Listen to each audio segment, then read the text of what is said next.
What's going on, everybody, and welcome back to another episode of Heated Shenanigans Podcast, the only podcast bringing you the heat each and every single week. And for those of you not watching on YouTube, my guest today is somebody who has been very integral to the success of Heated Shenanigans Podcast. He was the sole reason behind getting Jake the Snake to appear on our podcast, The Godfather, and we got some others we're working out here for the future. I would like to welcome in at this time my guest, the owner of the Norm Productions, Mr. Norm Lilly. What's up, brother? Yeah, nothing too much, man. I love that you totally did what everybody does. Everybody calls it the Norm Productions. It's actually the Norm Promotions. Promotions? Yeah. That's Sorry funny because even all my wrestling buddies, they all do the same damn thing. They call it, the Norm Productions. No, it's promotions, but okay. It's all good, buddy. We're good. It's a very snowy and cold night here in Lafayette. It's going to get balls cold here in a little bit.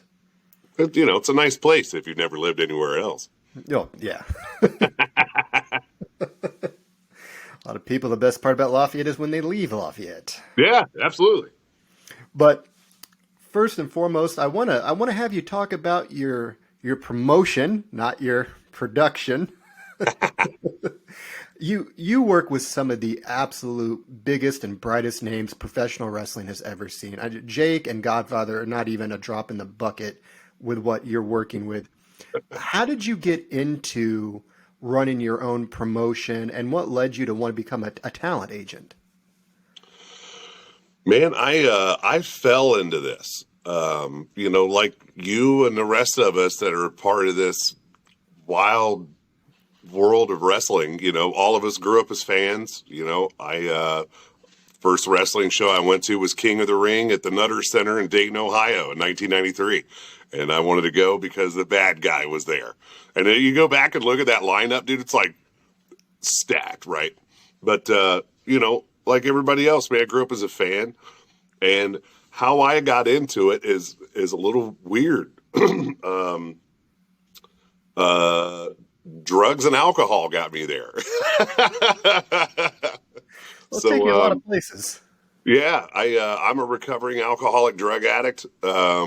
June of 23 will be 8 years sober, clean and sober. And Jake the Snake Roberts, Scott Hall, and Diamond Dallas Page is how I got sober. I watched them go into the Hall of Fame, and something clicked.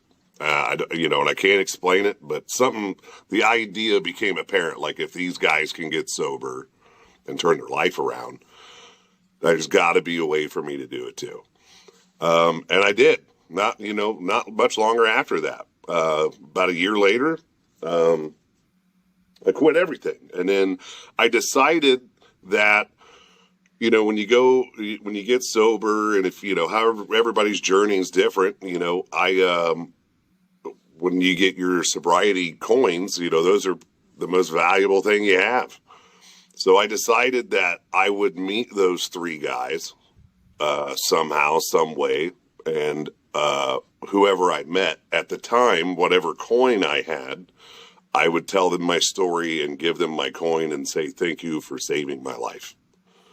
So I'm a retired radio jock. I was a radio DJ for years in Dayton. And at the time, I was still working at WTUE at the time. And Jake came to town. He was the first one I met of the three. And he was doing his stand-up show at the Funny Bone, the Unspoken Word Tour, I think that's what he called it then. So I pulled every string I could. I'm like, I gotta get Jake in the studio, right, and help promote a show. But the nerd in me, the wrestling nerd in me, is going, I just want some time with Jake. So we bring him in the studio, man. We do this incredible hour interview, and it's powerful and amazing.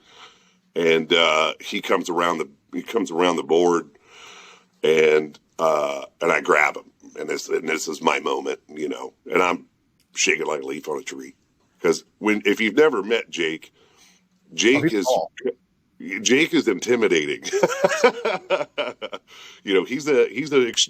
I'm a pretty big guy myself, but Jake, looks down at you, and I'm 6'2". So he comes around the board, I'm looking at him, and I tell him my story, And his story and mine in the alcohol addict world are very similar. His is on a global scale, while mine is more on a local scale. And I tell him, my story, and I'm cool. And until I reach in my pocket and I grab my coin, and I crumble, absolutely crumble, fall apart. And I'm a blubbering mess. And I give him my coin. I go, man, thank you for saving my life. And then in that raspy voice of his, he goes, and he holds it in his hand. He goes, wow. He goes, brother, if you ever fall down, I want to be your first phone call. And he gives me his number.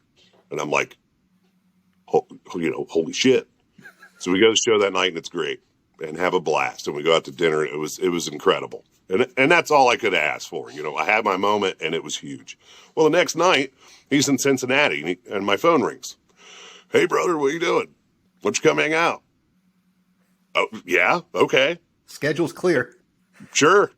And then that kind of turned into any time he was around, he would call me. I mean, we'd call each other and check in on each other all the time. But, if he was doing a convention, and I wasn't really into like conventions and stuff at that point. I wasn't hip. I wasn't aware of them.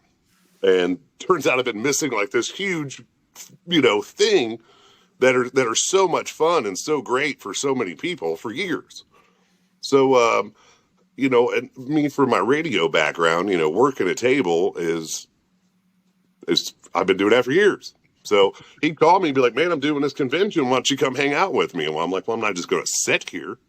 I'll run your table for you, man. And that turned into, I did it so many times with him. And then you rubbing elbows, other wrestlers are at the shows. And Jake, hey, this is Norm. And that turned into, hey, that's the long-haired fat guy. It's always with Jake. Can you get him for a show? And I'm like, fuck, I don't know. Hey, bro, you want to do this show? Book it. I don't even know what the hell that meant. Book it. What the hell does that mean? Okay. And then that turned into, well, can you get anybody else? I don't know. And it got so crazy at one point. The point that made me realize, like, holy shit, like we could do something here was I had done so many shows with him. And this is in like I met him for the first time in September of 16. I was just over a year sober. And I gave him my year coin. And it was in 17. He did a show in Kentucky. And I'd done so many shows with him at that point. We're at breakfast in the hotel. And there's a lot of big names at this show. And Rick was one of them. And so we're all getting, down in the hotel breakfast area, and they got it all gated off for like talent and stuff. And Rick sees me and comes over and he goes, Norm, what's going on, man? And he goes, hey, Jake. And Jake looks at me and he goes, you know Rick? I'm like, oh yeah. I never felt so fucking cool in my life. That was like kind of a moment where I'm like, man, we might be onto something here. And the thing that got me was if I could give somebody their moment, like I was blessed to have with him, and that changed me forever. If I have the ability to give somebody else their moment,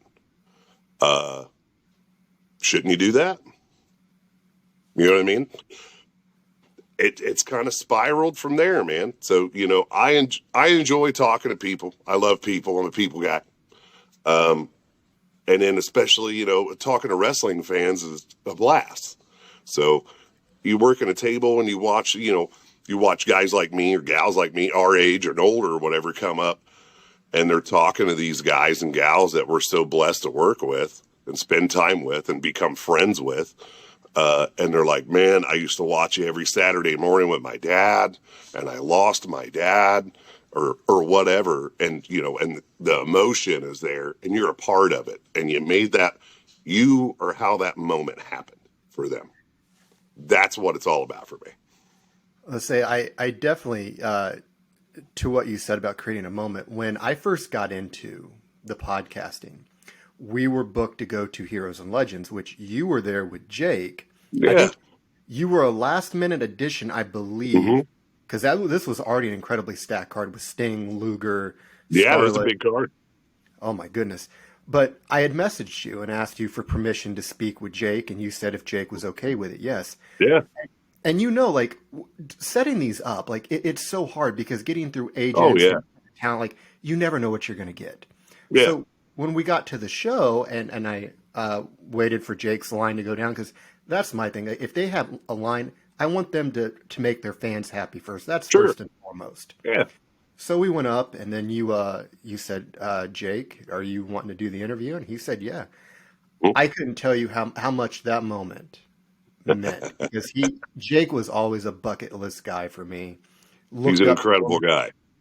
and just the absolute excitement and joy. I mean, I was nervous as hell doing that interview, especially getting up next to Jake, and I'm looking up, and I'm like, There you go. Hi, Jake. my God, on TV you look so small. Yeah. No, he Like ain't. I could only imagine if he's that big in person. How tall does Hogan look? Yeah. But no, I definitely wanted on air. I wanted to thank you for that because that meant a tremendous amount, and you have been so No helpful problem. in this podcast.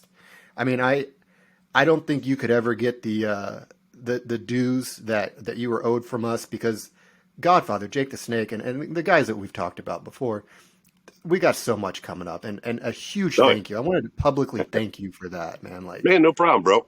I mean, for me, as you know, as somebody else who's in the business, there's a lot of talent, especially some of your bigger name guys and gals. Some of the agents that are out there aren't exactly accommodating, we'll say. That's probably the nicest way to say it. it's a very Um, politically correct way to put that. yeah. And for me, it's, I've never been like that. Um, if you can help, help. You know what I mean? I don't protect, any of it. That's almost like the mentality. I don't really know how to explain it any better than that. People almost look like, well, that's my talent. Now with some people, I get it. If you're Dwayne "The Rock" Johnson's agent, you're probably going to whoop somebody's ass to keep that talent because he's probably making you a shit ton of money. I get it. And then you got guys like the Fitterman Sports guy down out of Texas. That guy's got his shit together, man, and he's incredible at what he does. And the level of talent that he has at his disposal, absolutely. And if those people that he represents cost quite a bit of money, but if you got some bucks, you can get to them. There's other people that are in a level of talent like that I'm capable of, getting and such as yourself, that, man, they won't let you get access to anybody. I never understood that, man.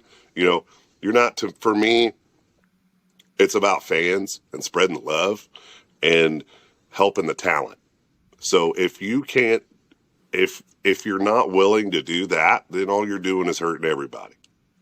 Yeah, I mean, So, because you never know, like when you bring your talent to one of these shows, just how much it means to that person, because that might be the oh only man, opportunity in their life they're going to yeah, get. yeah. I've been waiting, somebody like, I saw a bunch of people like this past weekend, had that big show up in, was it Pittsburgh, and Taker was up there. And man, there was some really cool stuff posted about Mark, where people, waited their whole life to meet that guy. And here's their moment. That's the good stuff for me, man. And if you get to be a part of that, sold. Like, that's everything to me. I think the most rewarding part, and again, I've done 2 shows so far. First one was with Shane and Francine. The other one we had was with Victoria. But at the end of the time with All Shane, incredible people. oh Incredible my people. goodness, Yeah. Victoria is got a heart that is carved out of gold, and she Sweetheart. bend over backwards to help you. Yep. Which also nice time to plug in. We will be dropping our Victoria podcast later this week, so make sure to stay tuned for that. Ooh. Yes, but with Shane and Francine, it was at the very end of the day, and this little boy that had Down syndrome came up, and he had broke away from his father to come to Okay. the booth, and I was waiting for him because his dad wasn't too far behind. And his dad came up and he's like, we don't have the money. I said, don't worry about it. I said, this is on us. Yeah. And I was like, you tell your son whatever he wants, whatever autograph, we got you. Yeah. So, and he just knew he didn't have the money, but when his dad explained to him, you can still get it. Oh, Norm, I'm telling you. Christmas tree, bro. Lit up like a Christmas tree. You can't put a price on that. Right. The happiness that brings to somebody like that, it's immeasurable. Nope.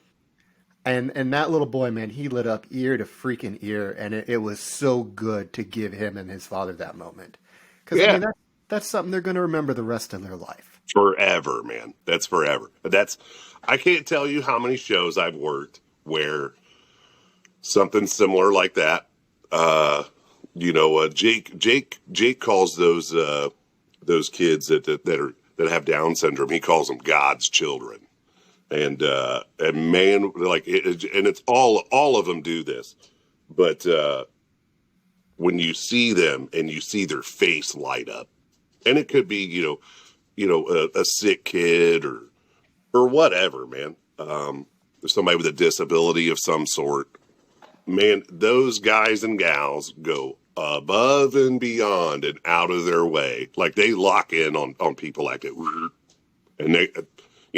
Come around the table, kneeling down, taking pictures. Here's a bunch of free. Like, I love that, man. Like, and to watch their face light up, like, man. And then you're a small piece of that, and to sit there and get to witness it and be a part of it. I can't tell you how many times that's happened at a table, and I'm over there like, man, this is so much fun. I love that stuff. So when it comes to doing shows, what do you think? Like, I'm sure you get a lot of requests for talent. Who is your biggest request? Man, you get stuff that's just the fans. You shoot for the stars all the time. Of course. Fans don't understand how this works and what it takes to do it. The behind the scenes stuff.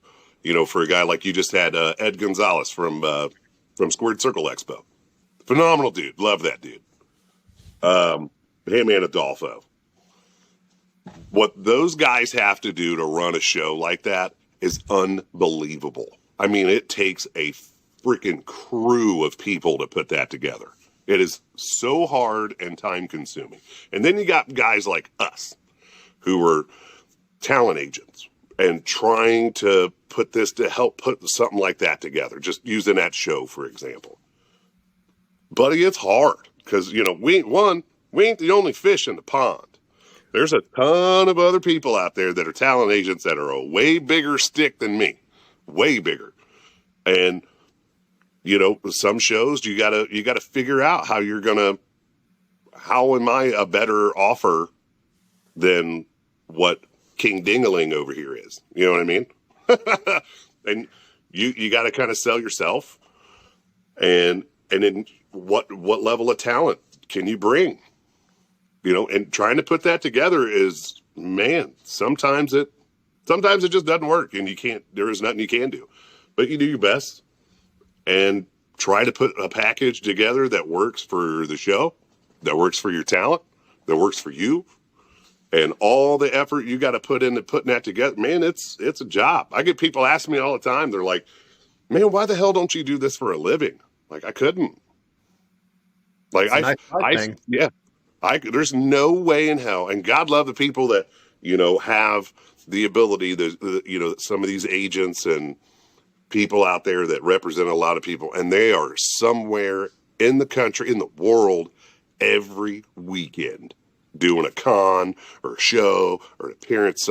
I couldn't do it. I can't. I mean, brother, 20 weekends out of the year. There's only 52 in a year. I like riding motorcycles and playing with cars and doing other stuff too. You know what I mean?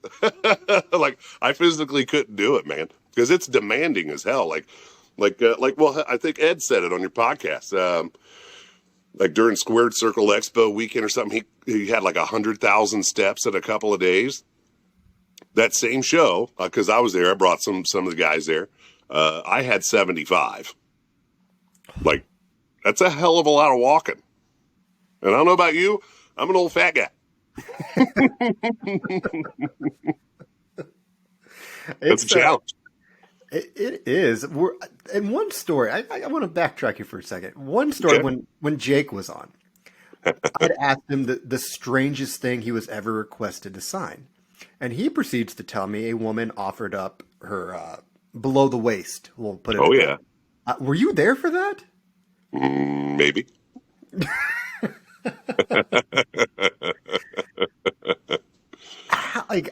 I mean, Jake, he's like, brother, he's like, there's no shame for wrestling fans. They'll ask whatever they want. Oh, yeah. They don't care. They Was don't was, care. was that the strangest request that you had heard for a talent to sign? Man, I've had some pretty silly ones. I mean, that's up there. Some of signing stuff. I mean, you get women that come up and want you to sign their breasts. That happens often. I've had a couple of booties. That's happened before. The weird stuff is more of the photos, in their pro photo op or at the table selfie. Like, hell, just a couple months ago, a big show, and we had X-Pac and Kevin Nash at a show. Phenomenal dudes. And, Nash is, he's a big actor and stuff, man. He's been in some huge Hollywood films. And his role in The Longest Yard, the football film, where he's the guard that they end up slipping him hormones, and he gets all emotional and sensitive and shit. And one of the things he talks about is his nipples in the movie and how sensitive his nipples are. Brother, that weekend, there was 4 or 5 people, I think, came up to him like, hey, man, will you hold your nipples for this picture? And he's like, no. No. That happened a few times. Well, Yeah. you get the creepers when you have Oh, female talent that want to hold them like they're getting their honeymoon pictures taken. yeah. Bro, I've had fans, dudes, get with, Nash and DiBiase, Jake, legends, brother, and want them to do the prom pose. What? Really? Like, yeah. I'm like, bro, like Kevin Nash going to powerbomb your ass through this table. Like, get over here and take your picture. Just smile. Just smile. It's going to be okay. Yeah, I mean, some fans, like you said, there's no shame in wrestling fans. Like, there's just not. Like, they'll ask for anything, and they ain't afraid to. I mean, But thankfully, kind of funny sometimes.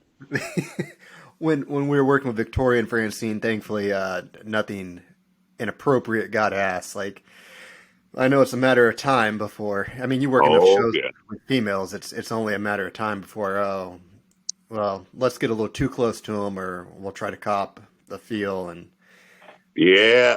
I've been fortunate a few times where I haven't worked with a ton of female talent. That's one of the things that I really want to work on for 23. I've done some shows, not that I brought them in, but they were there with some huge names. The only female talent that I personally have worked with is WWE Hall of Famer Medusa. And she's a pistol, buddy. And she's a sweetheart through and through. Funnier than hell. Run sailors off the freaking boat. And buddy, if you had the balls to grab that woman, may the odds be ever in your favor, son, because I bet that woman whips your ass. without hesitation. Oh yeah, I mean, that ain't a title I want a shot at. Oh, Like, no. yeah, She can go I mean, unopposed. Yeah, absolutely. Like Medusa, she put a hurting on you. I'm good on that one. So we both grew up professional wrestling fans. Fair to say? What would you say out of all the professional wrestling that you have ever watched? What was your favorite story you've seen told in a ring? Not a match, but the psychology of what was being done in the ring. Man.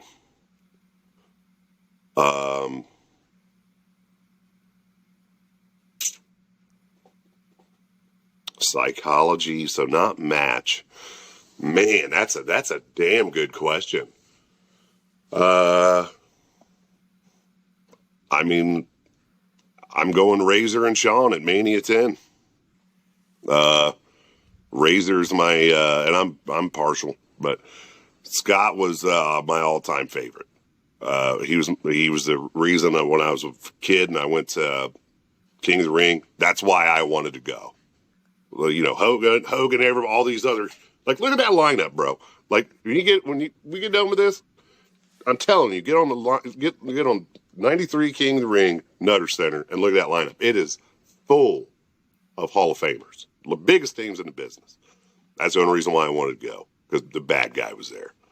But that Mania 10 ladder match, you know, holy shit, ladder match. Who's the real Intercontinental Champion, bro? That, I mean, you know, like Scott, God love him.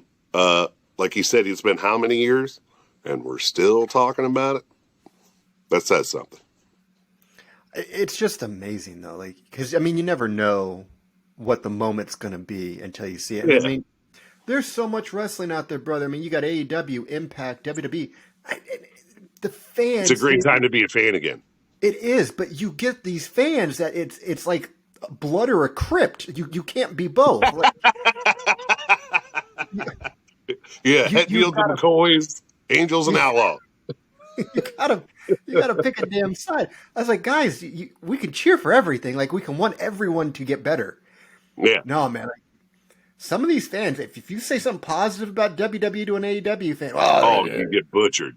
Oh my God, you can come out, your tires gonna be gone on blocks, and doors will be ripped off your home, and I try not to get wrapped up in that stuff, man. Like the smarks, as they call them now, I guess. I mean, it's supposed to be fun, so let it be fun.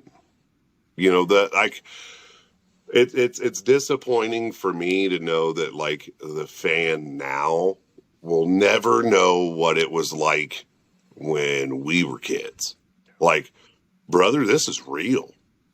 Well, you know, like, we didn't know. Like, I think it's fake. As, you know, everybody says, you know, God, you know, the F word, sorry. But, you know, that's what fans said. No, I think it's fake. Is it? I'm not real sure, you know, especially there, man, you get into the Attitude Era, you know. Then, like, Austin's coming out and whipping McMahon's ass all the time. You're going, bro, was this for real? Like, you know, you didn't know. Now, like, the internet and all that stuff, man, it's really kind of hurt that to me, like that whole kayfabe stuff. But I do my best to not pay attention to that whole, you know, are you AEW, WWE? You know, I'm a wrestling fan. That's period. So I'm just here to bring you talent, and hopefully you enjoy it. Yeah, exactly. I'm trying to have a good time watching it. Why you got to tear it apart? Just let it build, brother. Don't burn it. Yeah, at the stake. You're gonna work yourself into a shoot, brother. So, when you got into this wild and wacky world of talent booking, what would you say is one lesson that you learned that you didn't expect to learn, and how did it change your viewpoints of the business? How hard it is. You know, on paper, it sounds like, you know, you do, you know, you got a show and you want to bring somebody to, or maybe the show reaches out to you, or whatever the case may be. And, hey, we want to bring this person. All right, see you there. No, it ain't that easy. It's a lot of back and forth, and sometimes it's negotiations, and that's the stuff I just wasn't aware. I didn't know any better. So a lot of that I had to learn the hard way. and the lessons out of it, man, is I really learned how to,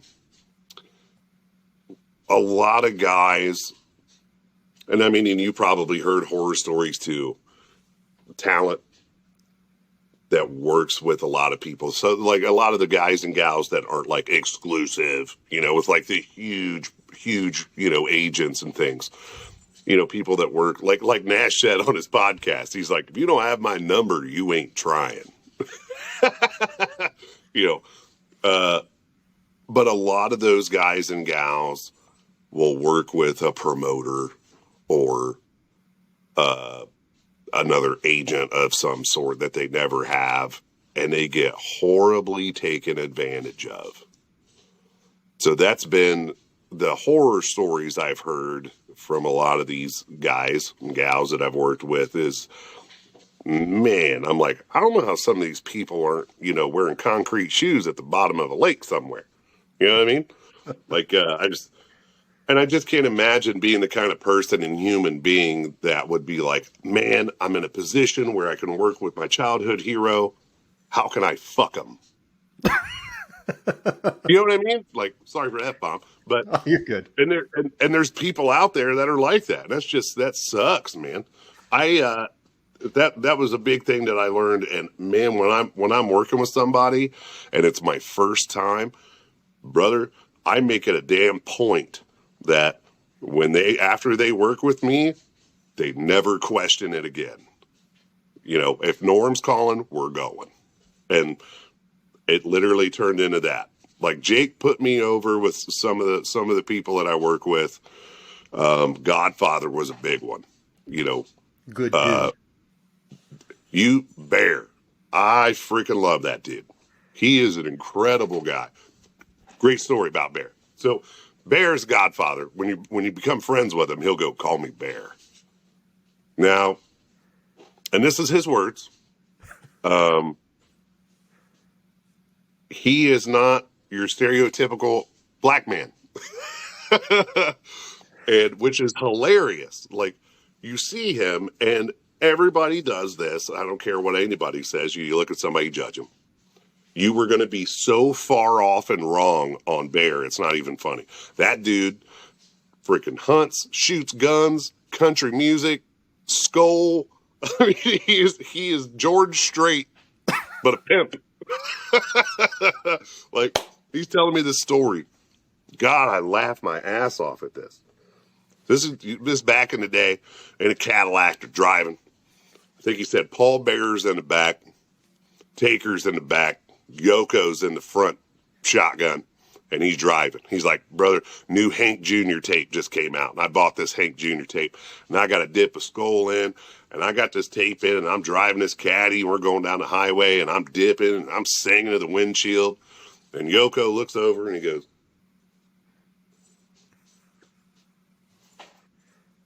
what the hell? I just bought that. And he goes, anybody ever told you you're black?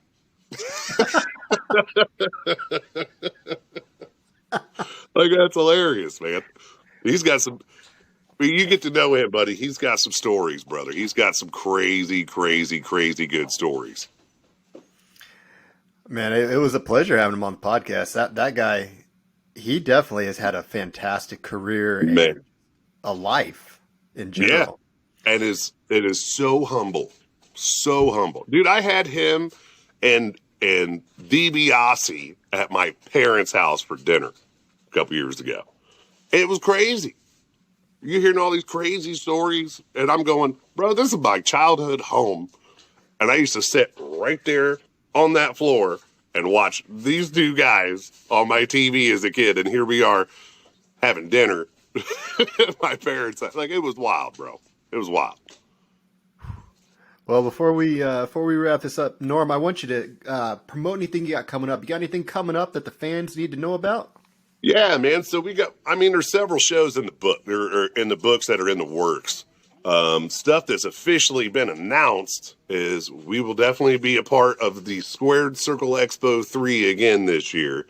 And man, if you are a wrestling fan and you haven't attended that show yet, I can't even begin to tell you how bad you're missing out. I have personally done, I've been at probably at least 150 different conventions or shows of some sort in my career. And those guys are, bar none, hands down, the top tier at running a show, handling talent, handling agents. I mean, they are just top notch. And if you're a wrestling fan, you want to talk about your one-stop shop. Because, I mean, they have everything covered, dude. Freaking Impact, AEW, WWE, Legends, Hall of Famers. I mean, it is across the board. And every year it just gets bigger. So this year, I usually try to get 3 or 4, like, Hall of Famer talents there. Like, the first year we brought Jake, Godfather, Medusa, and my dude Duke the Dumpster Droese, man. I love Dookie. He's a great dude. And last year we brought Hall of Famers Ron Simmons, Ted DiBiase, and Ricky the Dragon Steamboat. And so far this year, we are bringing future Hall of Famer, without a doubt, Tatanka. And we are bringing Hall of Famer Brutus the Barber Beefcake. So, and we ain't done yet. So This man is not the other done ones yet, are I can coming. promise. Yeah, the other ones are coming, man. They just haven't announced them yet, but it's coming. There's a big horror convention in Cincinnati every March called Horror Hound. We've been bringing guys and gals to that for a couple of years now, and they've been so good to me, and that's kind of like my home base show for me. That's the show that got me started in conventions because I'm a huge horror movie fan. But they've been so great to me and let me bring Hall of Famers to that show. We just had Kevin Nash and X-Pac there in September. So the March show, we're gonna bring some Hall of Famers to that one too. Haven't announced them yet, but it's coming. And then we got several other shows in the works, man. Like this is kind of like a little time off, stretch out, get ready for Christmas, and get ready to kick 23 in the ass. And I'm ready, brother. That's all I got, crack-a-lackin'. Because you're gonna be at the expo too, right? We're going to be there. We have not announced who we're bringing, but we're going to. I believe that's going to be coming soon, by the end of the week. I heard a rumor. Yes. About who you may or may not be bringing, and if it's true, I'm excited. I'm a little pissed at you because I was going to do the same thing. So you beat me to it. Good job. And I hope it is what I think I've heard it is. And if it is, holy. It's going to be something special. I'm looking forward to when it gets announced. Well, that's going to do it for this episode of Heated Shenanigans Podcast. And I want to thank my guest, Mr. Norm Lilly, for being kind enough to join us on today's episode. And we will see you guys next week.